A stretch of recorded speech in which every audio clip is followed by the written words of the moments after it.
What you're looking at is what we call our dashboard view. It is a graphical representation of the demo that I'm about to show you. I will now cover each of the modules prior to starting the demo. The first module is Scan. Scan is the most common form of ingestion. However, we do support bringing in documents in electronic format such as PDF and TIFF images. The next step is the extraction process. Extraction is designed to be an unattended module that runs as a service. Kofax Invoice Processing leverages several methods to extract header information. The solution can evaluate those several methods to select the best result. Header information are typical values such as invoice number, PO number, total, date, tax, shipping, etc. The first method to locate the data on the invoices uses a pre-configured invoice knowledge base that has been trained on thousands of different invoice formats. The benefit is that the solution will search for data on an invoice no matter where it resides. Kofax certified solution providers are also able to create knowledge bases of their customers' invoice formats for specific verticals, such as pharmaceutical, medical, etc. The second method used to locate the data uses defined key values and data formats. For example, to extract the invoice number, we look for the words invoice number, INV pound sign, etc. on the entire page and then search a very precise area around that to find the invoice number. This method allows us for invoices to be processed without the need to set up hard-to-manage templates. The solution also allows locators to be created for specific high-volume vendors. Validation is the next step. Validation is designed to have an accounts payable professional only process exceptions. Exceptions can include low confidence characters, failed business rules, or required fields that are empty. The next step, which is the learning server, is designed to add selected documents to the generic or specific knowledge bases. The final step is to release the documents along with any data that may have been extracted into a repository or workflow as required by your company. I will now start the demo by clicking on the Scan module. As I had said earlier, Scan is the most common form of ingestion, and what I'll do here is select the proper batch class, in this case Kofax Invoice Processing. I'm going to rename this batch class to just the number 1. I click on the Scan module, and because we're using software import, it brings up the images. I will select these 12 images. And as you can see, it brings them in. I've got a variety of different types of invoices. I've got single and multi-page documents. Some are landscape, some are portrait. Currently, I'm not using any form of separation. However, we do recommend you use separator sheets for multi-page documents and a separate batch class for single-page documents. Let me close the Scan module, and I will start up the Capture module. This module is normally an unintended module. It runs a service in the background. For this demo, I will run it as an application.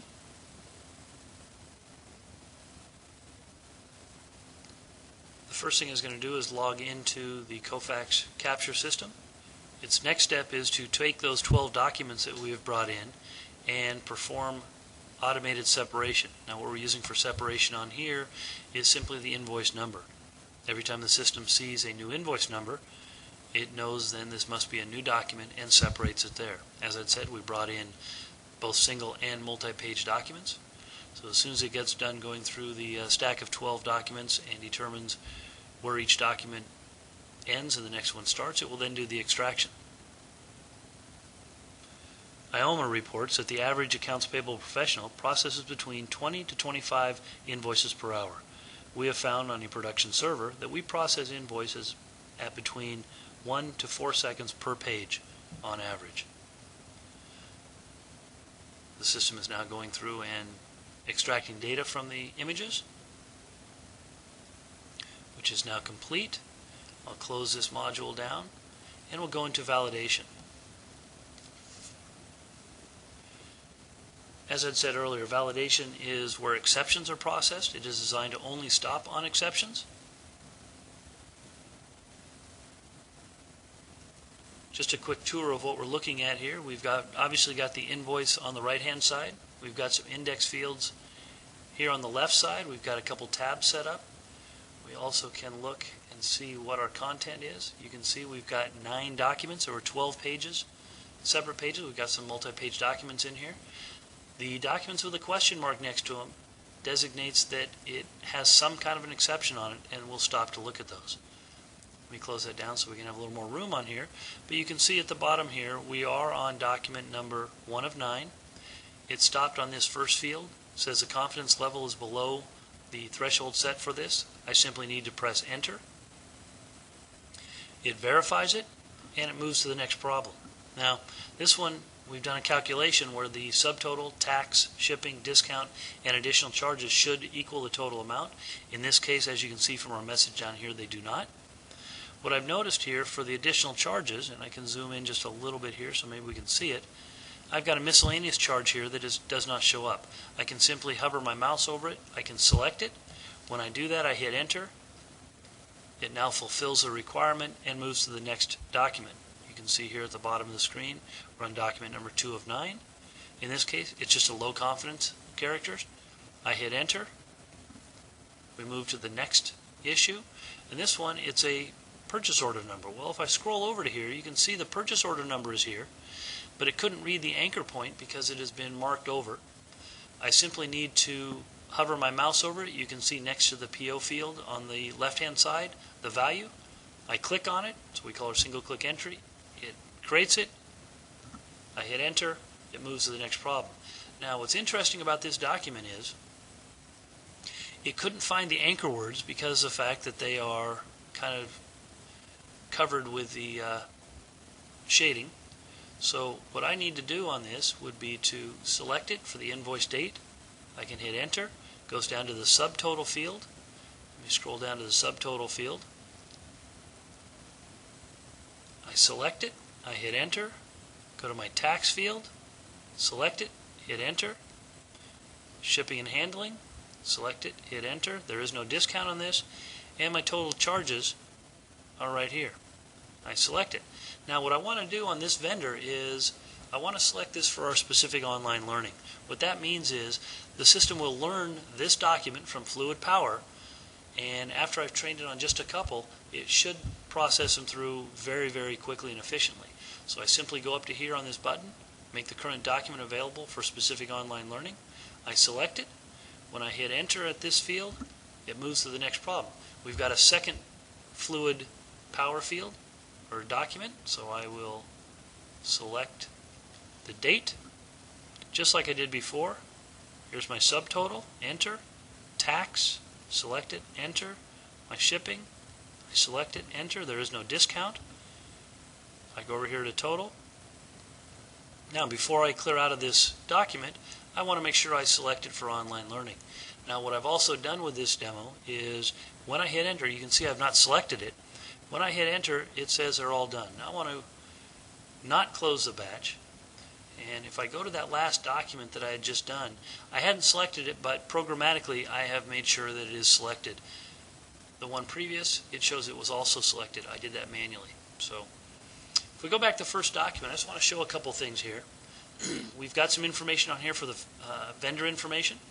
You can see it found it with 83% confidence. Here are my alternatives. If I clear this out, my alternatives is right here. I can select it. It fills in the information.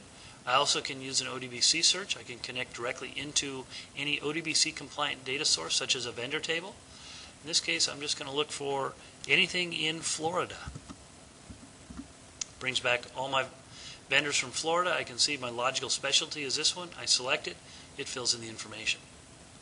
Now, one last method to search for it is my fuzzy search. I'm going to go to my vendor name, and it was Logical Specialty Corporation, L-A-G-I-C-A-L. Didn't really spell it too correctly, but you can see when I search for it, it still finds it. I take a little bit of a hit because I misspelled it, but I can select it, and it fills in the information. So it makes for a very efficient way to fill in vendor information. Some of the other information we've got off this form, such as the invoice number, the invoice date, so on and so forth. If I were to remove these, some of the ways that I can select some of this data, I'll remove the PO number, is I can go through and, as we'd shown earlier, a single click. I'll zoom in a little bit here so we can see the form a little bit easier. But as you see, when I hover my mouse over any part of the form, it shows exactly what it's on the form. It has done a full page read during the extraction process. And for the invoice number, I simply can select it. I can move down here to the date field, and I can select invoice date. I can select a little, maybe too much information. But when I hit enter, you can see it transposes that or transforms that into just the date, gets rid of the word date.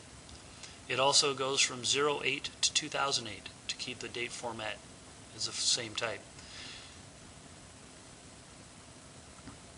I also can use my what we call our auto completion. You can see here I've typed in the letter K. It has found everything on that form that starts with the letter K. If I zoom out a little, you can see it shows everything on here. As I move in a little bit more, I know the next one is an F. It narrows that down. It shows I've got 2 purchase orders on here.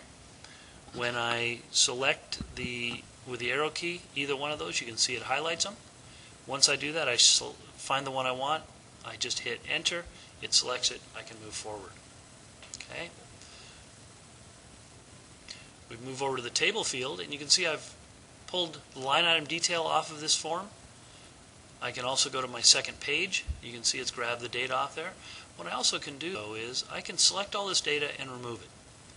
So if for some reason that it couldn't find the information automatically, it used the header words here, shipped, item number, description, unit, price, amount, things of that sort.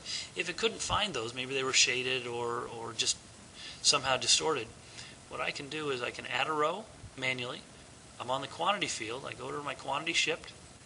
Zoom in maybe a little. It might help just a little bit for us. I'm on my item number. I'm just going to lasso it. I'm on my description field. I'm going to select, in this case, both lines of the description. I've got my unit price, which is right here. I've also got a total price, which is right here. Many times that's a little faster than having to key it by hand, but what I also can do is I can select that row, click on this Interpolate Rows button, and it goes and finds every row that matches the formats of what I already looked for. So you can see here, as we go through it, it has found all the data. Interestingly, it also finds it on the second page. So it will go page to page to page until it runs into some data that doesn't look like what we've told it to look for. So it's a very, very fast way to enter the data. Again, let me just select this. We hit enter. All documents are valid. Close it. OK. There are no batches waiting. The next step beyond that is our learning server.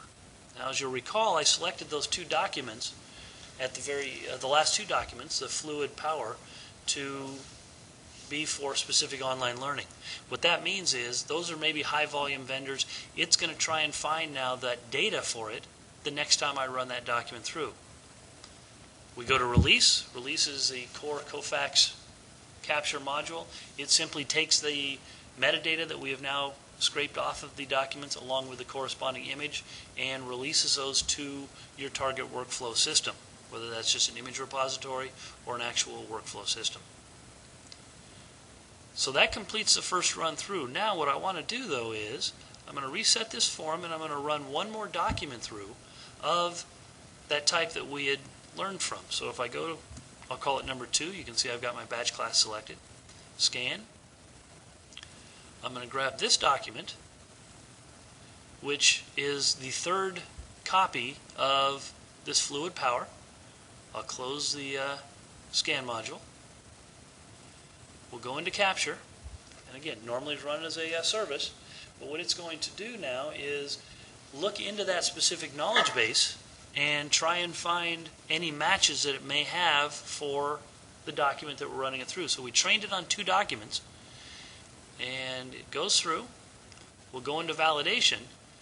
Well, the goal now is where it didn't find any of that data before, because we have trained it on 2 documents. You can see here, all of them are valid. Close the batch. Well, no, I don't want to do that.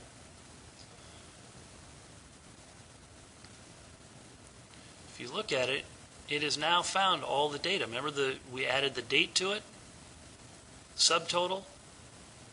All these fields have now been found based on training it on those two documents.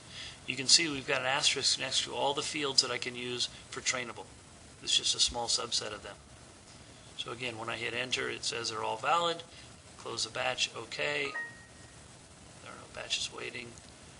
And I would complete the process of learning server. In this case, there wouldn't be any. And then release the data like we did before. Well, that concludes the demo we have today. Hopefully it was informative to you. If you have any questions, please contact your local Kofax sales rep. We'll try and get as much information to you as we can. Thanks again.